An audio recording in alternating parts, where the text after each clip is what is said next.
여러분 안녕하세요, 블랙입니다. 최근에 미국의 국채금리가 상승하면서 글로벌 증시가 흔들리고 있습니다. 일반적으로 국채금리가 오른다는 것은 미국 경제가 좋다는 것을 의미하지만 어느 임계 수준 이상으로 국채금리가 오르게 되면 인플레이션이 유발되고 이로 인하여 연준의 금리 인하 속도 조절이 나타날 수 있기 때문에 증시 입장에서는 악재일 수밖에 없습니다. 그래서 그런지 최근 골드만삭스에서는 앞으로 미국 증시에 대해 매우 부정적인 보고서를 내놨는데요. 기사를 통해 무슨 이야기인지 확인해 보겠습니다. 그리고 단순히 골드만삭스의 보고서만 공유드리는 것이 아니라 이와 관련된 여러 이야기를 공유드리고 이것에 대한 저의 생각도 한꺼번에 설명을 드리겠습니다. 최근에 이런 기사가 나왔습니다. 미국 증시가 지난 10년간 누려왔었던 장기 강세장이 끝났으며 앞으로 10년간 평균 수익률이 채권 수익률을 넘기기 어려울 것이라는 골드만삭스의 전망이 나왔습니다. 미국 증시는 역사적으로 연평균 11% 정도 오르고 있었습니다. 그리고 최근 10년간은 연평균 13%나 올랐다고 해요. 그렇다면 당연히 2025년, 2026년 앞으로 시장도 연평균 10% 이상은 오르지 않을까요? 그렇지만 골드만삭스에서는 이러한 호황이 끝났다. 앞으로 10년간은 연평균 3% 정도밖에 오르지 못할 것이다. 상당히 충격적인 발언을 했습니다. 기사를 조금 더 자세히 볼게요. 미국 주식의 투자 성과가 미국 국채 수익률에 뒤질 확률이 72%나 달한다고 합니다. 그리고 인플레이션인 물가 상승에도 미치지 못할 확률이 33%나 된다고 해요. 그럼 미국 주식에 투자할 필요가 있을까요? 미국 국채 수익률이나 물가 상승보다 못한다면 그냥 국채에 투자하거나 혹은 은행 예금에 투자하는 게 훨씬 나을 수도 있을 것 같습니다. 그런데 이렇게 부정적인 의견을 내놓은 배경에는 다음과 같습니다. 지난 몇 년간 미국 증시의 강세가 소수의 대형 기술주에 의해 집중이 되었기 때문에 이러한 쏠림이 해소되는 과정에서 미국 증시가 좋지 않을 수 있다. 이런 이야기를 한 것입니다. 조금 더 쉽게 설명드리면 이런 것입니다. 대표적인 미국 기술주로는 엔비디아가 있죠. 만약에 엔비디아가 올해 10% 정도 성장을 했다고 가정을 해보겠습니다. 그런데 내년에 9% 성장을 하게 되면 어떻게 될까요? 사람들은 이것에 대해 실망하면서 주가 하락이 나올 수 있습니다.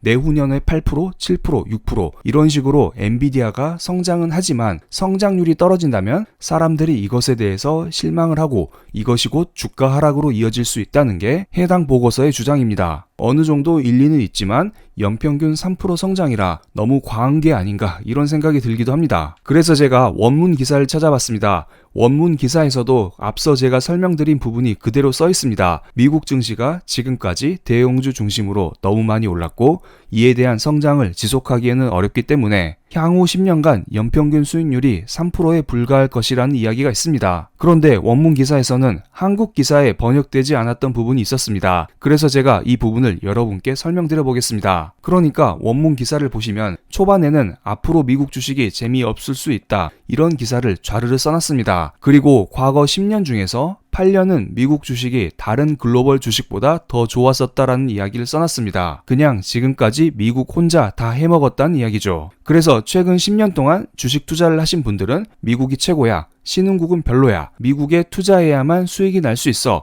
이런 이야기를 하곤 합니다. 이러한 미국 주식의 강세는 빅테크에 집중되어 있다는 이야기가 또 나왔네요. 그런데 그 다음이 중요하죠. 골드만삭스의 전략가는 말했다. 그들은 앞으로 10년간 동일 가중 지수가 시가총액 가중 벤치마크를 능가할 것이라고 말했습니다. 와, 말이 조금 어렵네요. 그래서 그런지 한국 기자들이 이 부분만 빼놓고 번역을 했나 봅니다. 우리가 S&P 500 지수 전체의 시가총액을 계산할 때 쓰는 방식은 시가총액 가중 방식입니다. 예를 들어 엔비디아의 시가총액이 크면 S&P 500 지수에 차지하는 비중을 크게 잡는 것입니다. 이게 당연한 것이겠죠? 그런데 동일 가중 방법은 엔비디아든 워런 버핏이 좋아하는 쉐브론이든 테슬라든 마이크론 테크놀로지든 모두 같은 비중으로 S&P 500 지수의 시가총액을 계산할 때 넣는다는 것입니다. 그래서 제가 우리가 일반적으로 알고 있는 시가총액 가중 S&P 500 지수와 동일 가중 S&P 500 지수의 최근 5년간 수익률을 비교해 봤습니다. 우리가 알고 있는 미국 주식은 91% 정도의 수익을 달성했습니다. 그렇지만 동일 가중 S&P 500 지수를 적용했을 때에는 수익률이 뚝 떨어진 63%를 기록했습니다. 왜냐하면 미국 주식이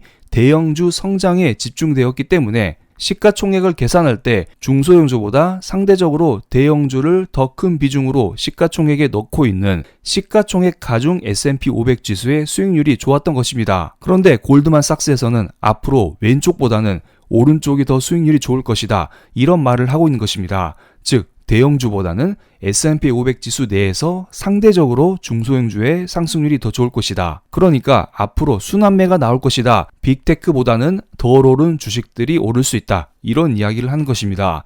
그런데 오해하지 마세요. S&P 500 지수 내에서 중소형주라고 해도 한국 주식 기준으로는 대형주입니다. 다만 빅테크보다는 시가총액이 적은 회사들이 앞으로 더 많이 오를 수 있다. 이렇게 골드만삭스에서는 주장을 하고 있는 것입니다. 그리고 만약에 앞으로 미국 주식이 오르더라도 S&P 500 지수는 지난 평균보다 낮은 약 7%의 수익률을 기록할 것이라고 골드만삭스의 전략가들은 말했습니다. 어쨌든 이리 됐든 저리 됐든 앞으로 미국 주식이 별로라는 이야기를 하고 있네요. 그래서 이와 연관시켜서 삼성증권에서 나온 보고서를 잠깐 이야기를 드리겠습니다. 커머더티, 원자재 사이클 이야기를 하고 있습니다. 원자재 사이클은 30년마다 왔었는데요.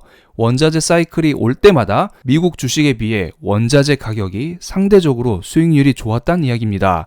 1940년대에는 세계 2차 대전이 있었죠. 전쟁을 복구하는 과정에 있어서 원자재 가격 상승이 크게 나왔고요. 그리고 1970년대에는 중동 전쟁과 석유 파동이 있었습니다. 이때 하이퍼 인플레이션과 함께 물가 상승이 엄청났었죠. 이때에도 미국 주식에 비해서 원자재가 아웃퍼폼 했다는 이야기가 있습니다. 그리고 2000년 초에는 중국이 WTO에 가입하면서 원자재에 대한 수요가 엄청나게 늘었습니다. 이때 원자재 슈퍼사이클이 한 번 있었고 이때에도 미국 주식에 비해서 원자재가 아웃퍼폼 했다.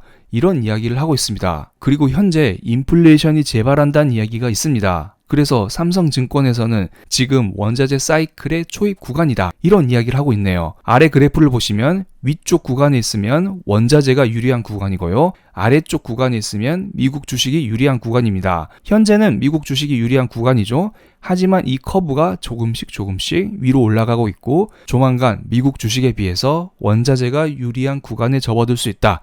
이런 이야기를 하고 있습니다. 어느 정도 일리는 있어 보입니다. 그런데 여기에서 명심할 것은 미국 주식이 그냥 떨어진다? 이런 이야기를 하는 건 아니에요. 과거에서도 미국 주식이 플러스를 기록하긴 했었습니다. 하지만 상대적으로 미국 주식에 비해서 원자재가 좋았다는 것입니다. 만약에 해당 시나리오가 그대로 흘러갈지라도 미국 주식이 떨어진다 이렇기보다는 그 안에서 성장이 나오는 주식 위주로 상승하지 않을까 이런 생각을 하고 있고요. 성장이 나오는 주식은 바로 AI겠죠. 그리고 이것과 연관지어서 폴 튜더 존스라는 분의 이야기를 해보겠습니다. 폴 튜더 존스, 이분은 1954년 출생이고요. 1984년 그의 이름을 딴 튜더 인베스트먼트를 설립했습니다. 그 이후 연평균 수익률이 19%에 달한다고 하네요. 그 결과 현재 기준으로는 8.1조 달러의 자산을 형성하고 있습니다. 엄청나죠? 투자를 오래 했을 뿐만 아니라 투자에 대한 수익률도 엄청나게 높은 분입니다. 그런데 이러한 분이 최근에 미국 주식에 대해서 부정적인 말을 하고 다니네요. 이것은 연초에 썼던 이야기인데요. 미국 경제가 정부 지출이라는 스테로이드에 맞았다고 합니다. 미국 경제가 좋을 수밖에 없는 것은 우리는 6에서 7% 정도의 정부 재정 적자를 감수하면서 소비를 뒷받침하고 있다면서 이는 경제가 스테로이드를 맞은 것과 같은 상황으로 지속 가능하지 않다라고 지적을 했습니다. 그때 당시 정부의 적자는 34조 달러에 이른다고 하네요. 그리고 앞으로 몇 년간 경제에 큰 영향을 끼칠 요소로 미국 정부 부채를 언급하면서 미국의 재정적 무책임이 부채 폭탄으로 다가올 수 있다라는 말을 했습니다. 그리고 며칠 전 CNBC와의 인터뷰에서도 비슷한 말을 했습니다. 모든 길은 인플레이션으로 통한다는 이야기를 했습니다. 왜냐하면 지금 현재 미국 정부에서 돈을 강하게 풀고 있잖아요. 그렇기 때문에 대선 결과와 상관없이 미국 정부의 지출 확대와 세금 감면이 인플레이션을 더욱 촉발할 것이라고 경고를 했습니다. 그리고 미국 정부 부채 문제는 결국 인플레이션을 통해서 해결될 가능성이 높다고 봤습니다. 무슨 말이냐면 예를 들어 여러분이 빚이 1억 정도 있다고 해볼게요. 그럼 여러분은 1억 원을 어떻게 갚을 건가요? 열심히 아껴서 갚을 건가요?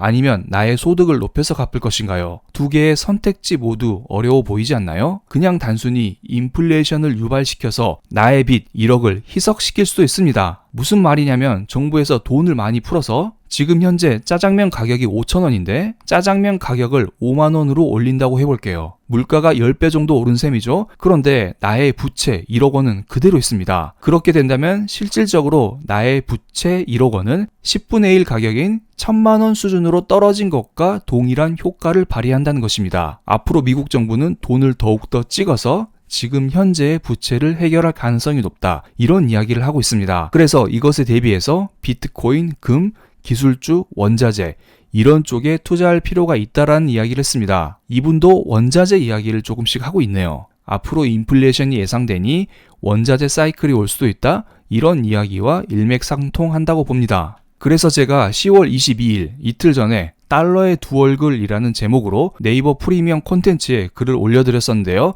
이것을 간단하게 설명드리면서 이야기를 이어가 보겠습니다. 최근에 오른 국채금리와 달러에 대한 이야기를 이렇게 써드렸었고요. 그리고 조금 더 글을 이어서 보겠습니다. 달러는 미국 경제의 가치란 이야기를 했습니다. 만약에 현재 미국 경제가 3%대 성장을 보여주고 있는데 내년에 2%대 성장을 보여준다면 시장은 실망을 하고 달러는 약세를 보여줄 가능성도 충분히 있죠.